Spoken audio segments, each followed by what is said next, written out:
समय मूर्खता की भी हद होती है दोस्तों। दोस्त थे 4 उनकी कहानी सुनो। बाबा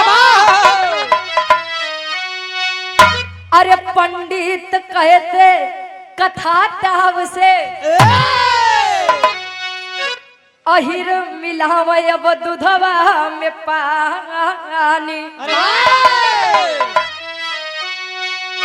पाल मौलवी पंडित अब यादव के संग कहे आवा चली में लागल बभारी।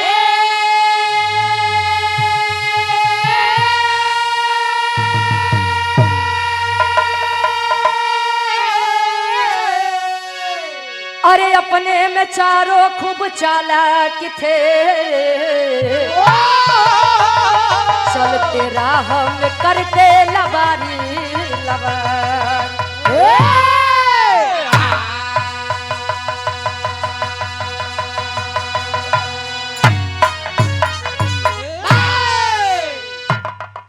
पंडित कहते कथा ताव से अहिर मिलावे दूधवा में पानी। जब से काका ही डेरी आई गया जान ले यादव बिरादरी यादव भैया रे का जानला बड़ी दिक्कत होत बे।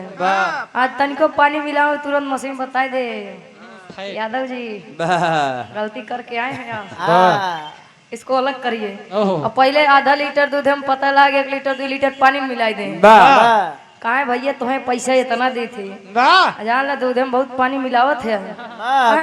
पागल हो गया का भैंसिया पानी में बैठी सानी खात है। वाह भैया कहानी के तनी ध्यान दिया। 4 दोस्त पंडित जी यादव जी पाल जी और मौलवी जी चारों जने में बड़ी मित्रता रही। बड़ा आपस में बैठत रहे। पंडित जी कहे न यार गांव के बहरवा एक ही बड़ा बरियार मेला लगा बा। बरियार के मतलब बड़ा जलेबी खाए के मन करता आवल आई सुनी। ए भैया कहे बड़ा बढ़िया मेला लगा बा। हम चाहत है कि तने घूम टहर के आवाज आए। आ जाओ भाग्य बेचारी। ए भैया अब यार पंडित जी चारों जने का तैयार करें। तो शाम के समय रहा निकले तो रास्ता में एक बड़ा सा जंगल रहा। और जब पंडित जी के भूख लगी कहे यादव भाई एक बात बताई। कहे हाँ बतावा। भूख बड़ी तेज लागबे अब एकरे आगे हम चल ही न पाओ। कहे तब कहे सुना भाई पंडित जी रहबो भैन। कहे देखिए मैं तो कहीं जाऊंगा नहीं। बेटा जानते हो ना कहे मैं तो कहीं जाऊंगा नहीं। आज तू ही 3 जने अब खाना के व्यवस्था करा।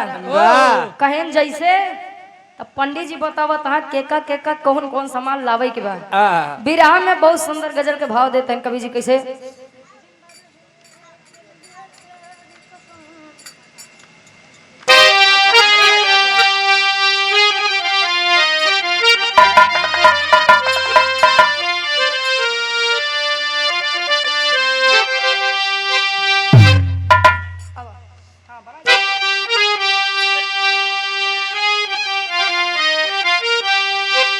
हिंदू दुनिया वाले गाए। अरे जिंदा रहने के लिए तेरी कसम अरे एक मुलाकात अरे जरूरी है सनम। लेकिन लड़का कहे कि हमार वाली बड़े हमका मानत है मनबो करत है नाही मानत है मतलब कहे सुन बतावत है। बतावे कैसे का अरे इश्क करती है बेवफा भी है। अरे इश्क करती है और खफा भी है। वो सितमगर है बेवफा भी है।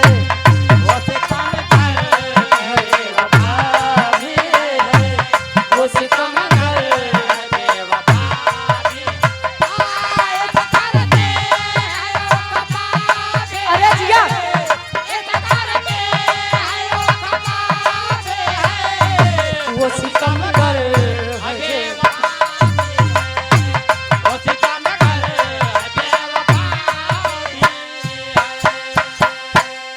लेकिन चारों जने करत है।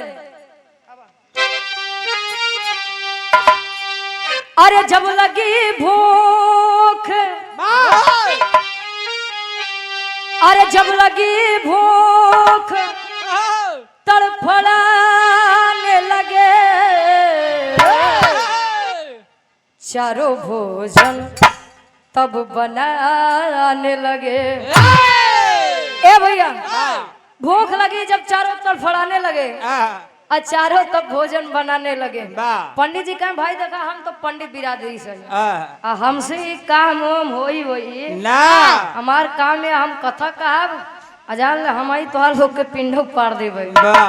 तब कहे सुनो बताओ तो यादव जी तू कर का करा, यहीं से मेरे बिरहा के कहानी की शुरुआत बा।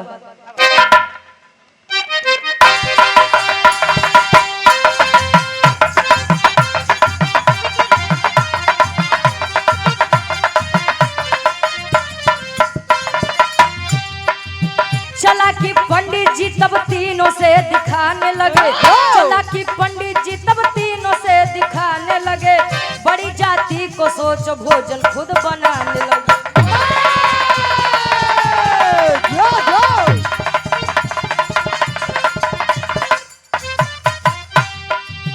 फालतू कामों से कुछ समय बचाओ जी, फालतू कामों से अब कुछ समय बचाओ जी, भोजन एक रहे मेल ना मिलाओ जी।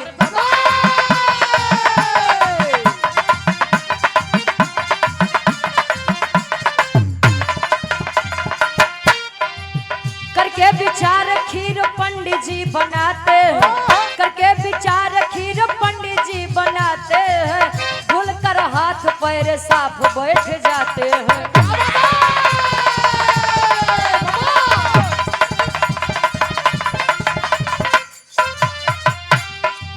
बना जेवनार कैसे पंडित जी हैं शोध किए, बना जेवनार तब पंडित जी हैं शोध किए, बना जेवनार कैसे पंडित जी हैं शोध किए, बना जेवनार कैसे पंडित जी हैं शोध किए, गजब की खुशबू पाके मन ही मन लोग किए।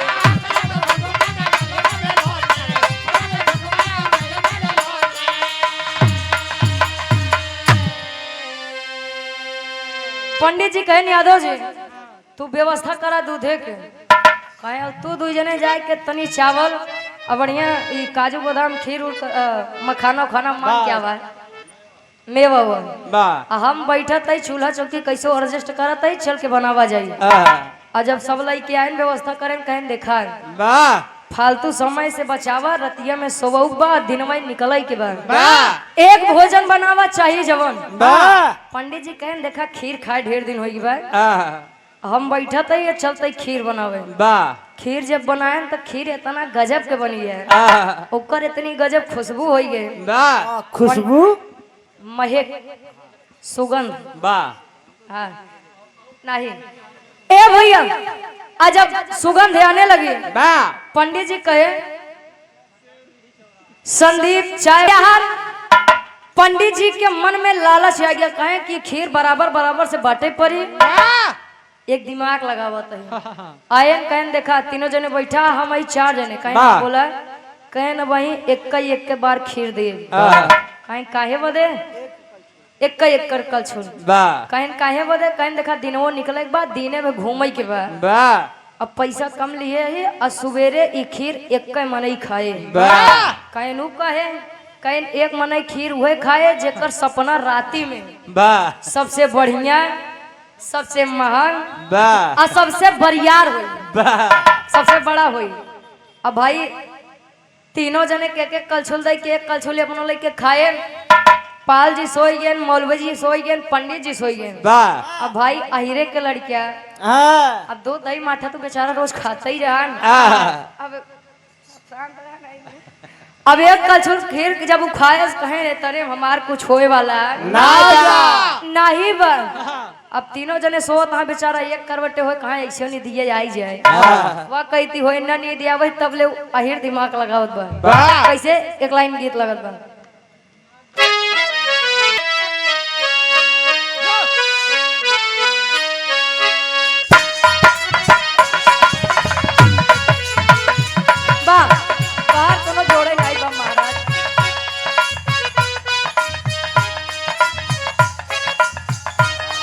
कहे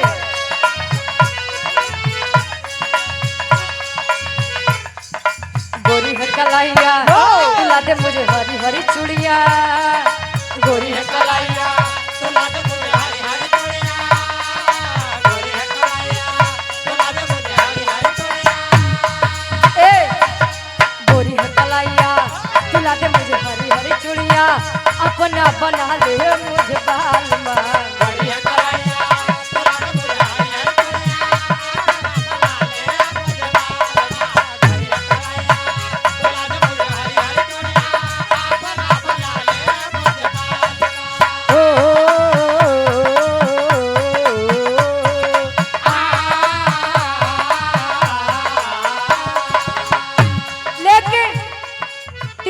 सोवत है तब ले यादव जी करत हैं का नींद यादव को न आए बाकी तीनों सोई जाए नींद यादव को न आए बाकी तीनों सोई जाए नींद यादव को न आए बाकी तीनों सोई जाए खिरिया खाई गई आधी रात में बाकी तीनों सोई जाए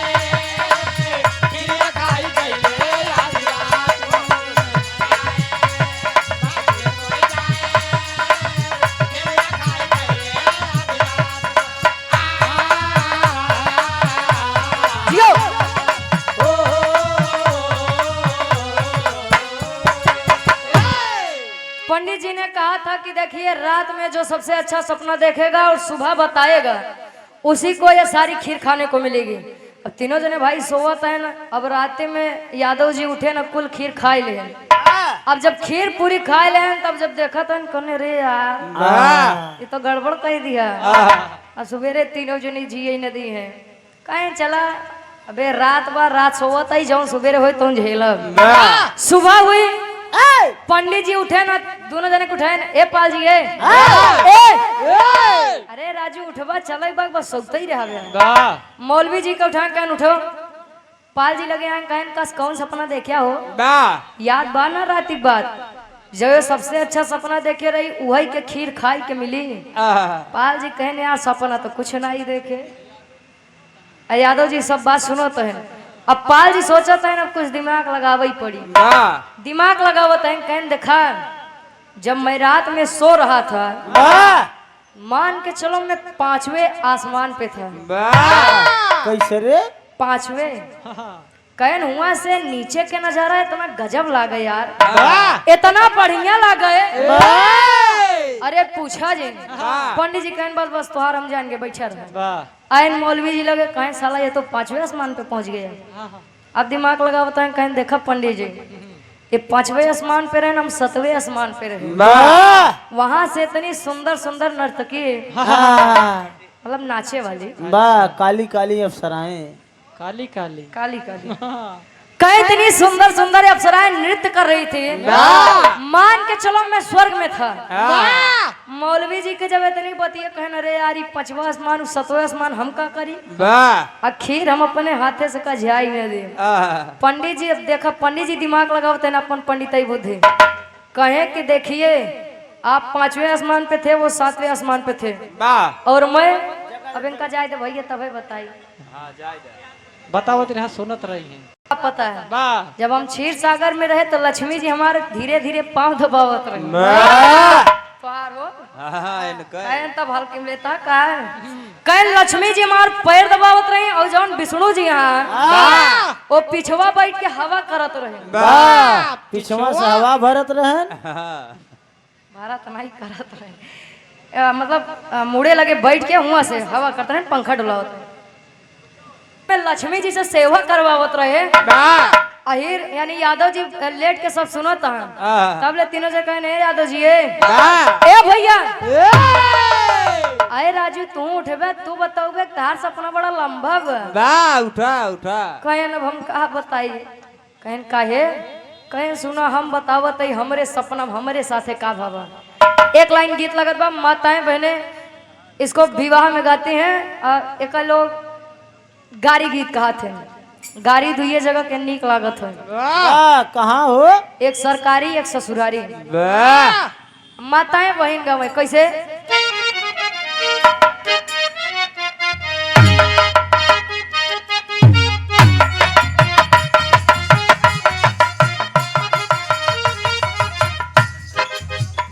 खते आएगा शहर बनारस से खते आएगा शहर।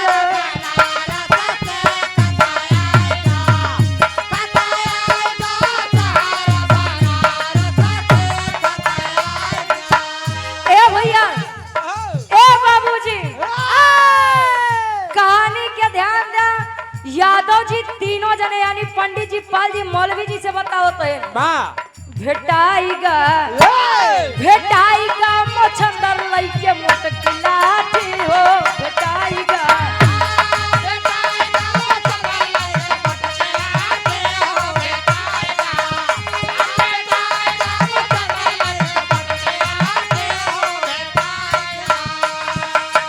कहे राती में सपना देखे तो एक पहलवान बढ़िया मोछा पे टा दिए और लाठी में बढ़िया तेल और लगाई के हुरादार लाठी लेके खड़ा बा। कहीं सपनवा हो कहीं हा हो कहीं तब कहन रतिया में सपनवा हमरे साथे करत रहन। रतिया में हमके उदेश डेरा भाई क्या नहीं अब आहिर जी अपन बुद्धि लगावत है। अरे रतिया में हमके उदेश डेरा भाई काहे की खिरिया तुले दा हो खाए नहीं जान लिया लठिया से दे हम साटी नहीं जान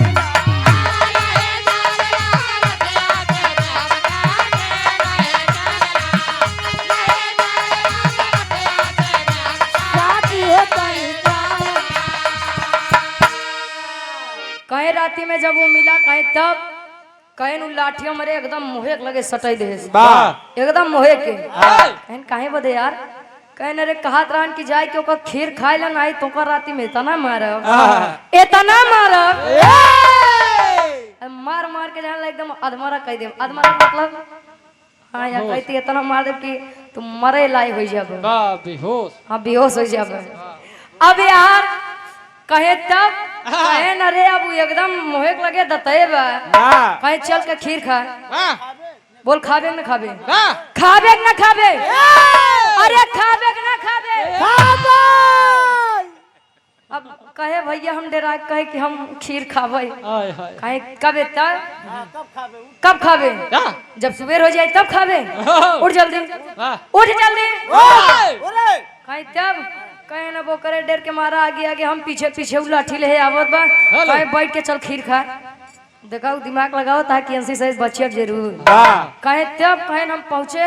अब पंडित भाई हम जल्दी खीर डेर के मारा कुल खाई ले सरऊ नहीं तब मतलब सबसे बढ़िया सपना हम देखे खीर तू खाई गया। कहे न रे अब कहाँ बताई हम खाए नहीं चाहत रहे नहीं खाए चाहत रहे लेकिन अब वो पहलवान सटा बता जान बचाई कि खीर खाई डर के मारी खाए। अब पंडित जी गुस्सिया कहें जब वो डरवावत रहन तो हमका लोग का नहीं उठा पाते कहे न रे कहाँ से उठाई कहें का बात रही अहिर बतावे कैसे टेर के भाव में कभी जे लिखत बा।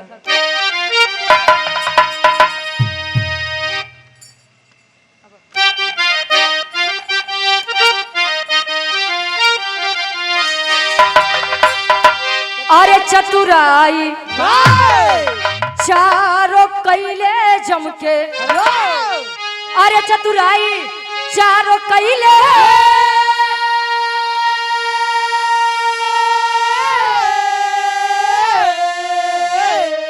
अरे चतुराई चारों कैले जमके तो चली ना अहिर के सामने पंडित के पंडिताई अरे पंडिताई अरे पंडिताई। चतुराई चारों कैले जम के देखा बुरा न माने पंडित जी जितना उनके दिमाग रहा नो लगाए पाल बिरादरी यानी पाल जी के जितना दिमाग रहा नो लगाए मौलवी जी के जितना दिमाग रहा उतना दिमाग को लगाए। अब यादव जी के जितना दिमाग रहा नो लगावत कहन बाबा दोस्त यार हमार बात समझा करा, अगर हम खाई इतना तो हमका मार देते हैं। बा कहीं जब मारत रहन तो हम 3 जने का कहूँगे रहे का कहे न रे कैसे बोलाई तो कहा बा कहीं काहे बे कहीं सुना बताओ तही खाटी इलाहाबादी तर्ज लागत बा। अब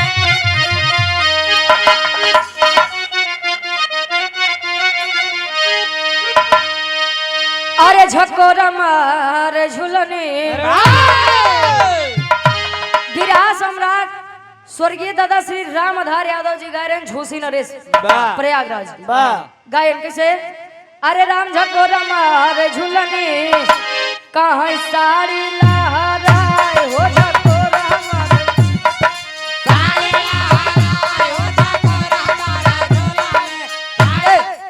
लेकिन हैदर अली गुरुजी का गए। अरे राम घुसुरी गवा बरधार गा सार बरधार अरे राम घुसुरी गवा बरधार कहाँ सरिया मझारी घुसुरी गवा बरधार अरे गजब क्यों बहिनी अरे गजब क्यों बहिनी सत्यम सुइया में गा रहे कहाँ चीनी ना भतार हो गजब क्यों बहिनी अरे घुमा के गोरी मरलू अरे दादा राम कैलाश यादव जी बात कहत रहे का कहे तेरी मेरी आंख लड़ी लोगों ने बदनाम किया बा कहे दुनिया के बक्कई दिया हाँ हम तू अपन काम की है केहू केहू कहे ला मरिया के दोस्त बा बा कही के गए सूरदास ही सब नजरिए के दोस्त बा बा किसी भी चीज किसी भी वस्तु को देखकर यदि हमारे मन में लालच आता है उसको देखता कौन है हमारी आंखें और जब वो नहीं मिला तो रोता कौन है यही अखिए दोस्त के कर रहा है यही अखिए के ही अखिए के। अरे घुमा के गोरी मरलू अरे घुमा के गोरी मरलू आई नयना वही से बान हो घुमा के गोरी मरलू अरे हमार मुड़ी कटली अरे हमार मुड़ी कटली अरे मोर बूढ़ा माई हमार मुड़ी कटली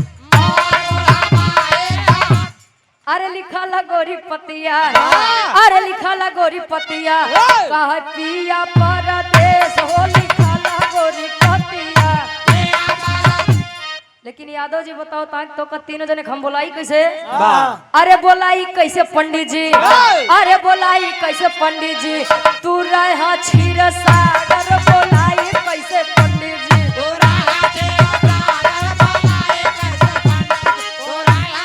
कहे बोलाई कैसे पंडित जी बा तू रहा क्षीर सागर कैसे बोलाई तो कर कहन काहे कहे न रे तू तो लक्ष्मी जी से गोड़ दबावत रहे कहन कहा बे कहे न बे तू ही तो बताए रहे तू क्षीर सागर में रहा है देखा है का देखा है का कहना अच्छा चल हमका नहीं बोलाए हम दोनों तो रहे ने कहना बे इनका कैसे बोलाई कहन काहे कहे सुनो बतावत ही मौलवी जी रहे तब सतवे या समान हो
सतवें आसमान पे अपाल जी पछुए आसमान पे तीनों जने घूमत आत हम बोलाई कैसे बची कैसे कहे तब कहना वो लाठी लेके खड़ा बाटे खा सारे खा नहीं तो मार दे बाज ई बरे हम भाई अपन जान बचावे बदे कुल खीर खाई दे बचा भले लगाई से हाँ लगाए तो हीरे बुद्धि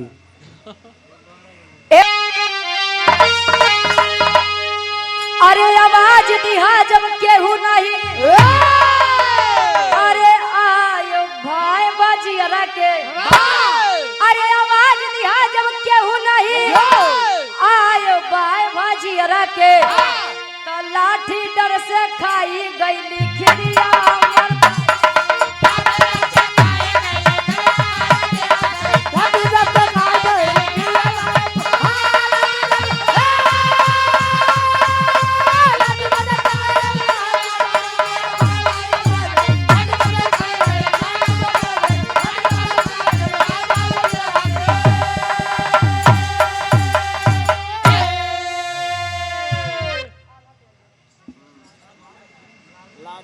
लाल कपूरवा से आप सुंदर लाठी के डर से गईनी हम खिरिया खाए बाय भजियरा के। अब तीनों जने विचार करते हैं यार हम अलग दिमाग लगाए अब तो भूखे पेट मेला होला ना दिखाए कहें यादव जी अब चला कहीं कहा मेला कहते कहें अब तू तो खाएन बाटे तो हार तो जीव लोग भाई करी मेला अब रात में सही से नहीं खाए अब वही सही से ना खा तो मेला कैसे देखा यार चक्कर आ जाए गिरूर जी अब तब कहाँ चली कहें ना अब चला घरे कहें ले आए लौट चला आल्हा के भाव में कभी जी प्रमाण देते हैं कैसे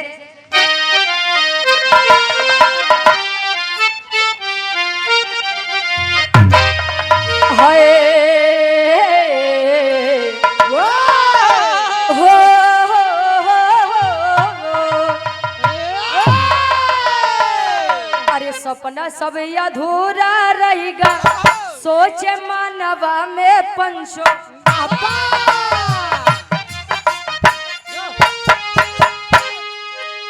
खाईगा अकेला आहिर पूरा जेवाना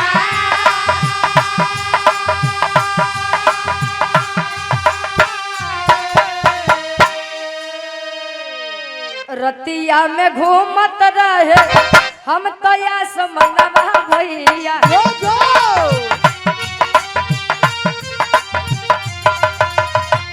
खत्म होइगा खाना सब भइलन लाचा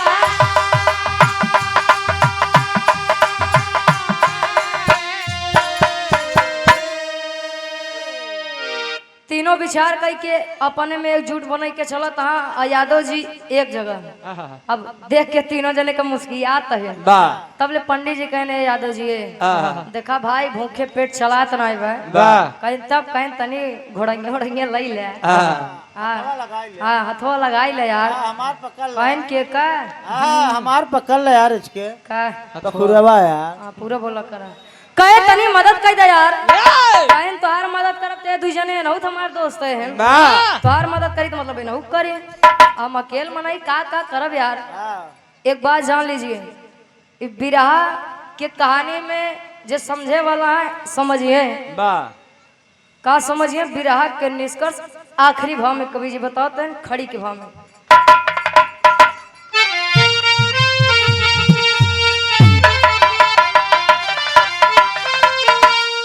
अरे अनुमान से बड़ा अनुभव कहे दुनिया सगरी अरे अनुमान से बड़ा अनुभव कहे दुनिया सगरी पकड़ पेटवा के धैले तीनों अपने डगरी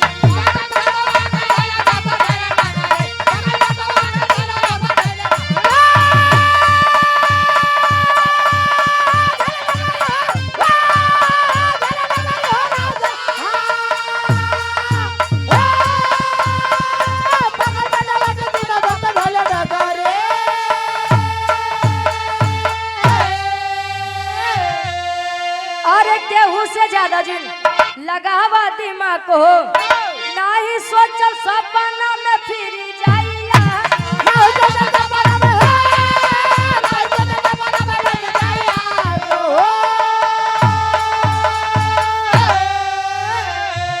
अरे घूम के लौटे चारो अपने अपने नगरी अरे घूम के चारो लौटे अरे अपने अपने नगरी पकड़ पेटवा के तीनों धैले अपनी डगरी और अनुमान से बड़ा अनुभव कहे दुनिया सगरी अनुमान से बड़ा अनुभव होता है पता लग 15 साल 20 साल के उम्र में तू अनुभव कैले है जब लोग 20 साल 25 साल और 30-50 साल में नहीं के पहुँचते। और एक बात, अनुमान से बड़ा सदैव अनुभव होता है। और हमारे हिसाब से तो लोग के गुड़ के पूजा होई के चाहिए भैया। गुड़ का अरे वो गुड़ नहीं यार, जलेबी के। गुड़ गुड़ अपने अपने जो समझदार व्यक्ति है वो करता भी है। अब इनकी उम्र बेशक 10 साल 15 साल 20 साल 25 साल हो, लेकिन इनके अंदर वो ज्ञान है, वो टैलेंट है, तो लोग इनको मानेंगे जानेंगे कि यार ये काम अगर ओसी करवावा तो ज्यादा बढ़िया बा। इसलिए अनुमान से बड़ा अनुभव होता है। और केहू से ओवर दिमाग लगावे के नहीं चाहिए। तू शेर बनाबा तो सवा शेर केहू और बा। तोहरो बाबू और क्यों बा? हाँ, तू बाप बनबा तो तोहरो बाप केहू बा। धरती वीरों से खाली नहीं है। आखिरी में खानदान के परिचय बा। बारह जैकी तू आवा उनका संभार ली है।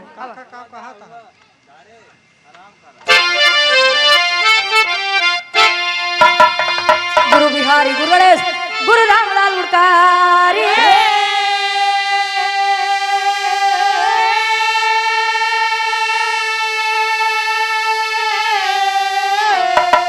अरे स्वर्ग से चंद क्या कवि बच्चन जी बने पुजारी हो।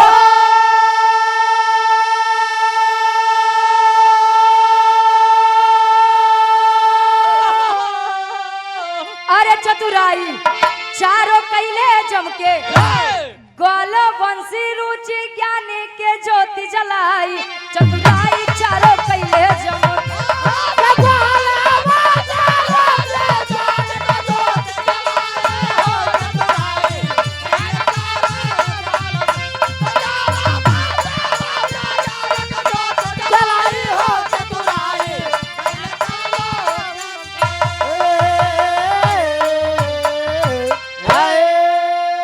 एक लाइन सोहर के आदेश बा, ओकर बाद यार ऐसे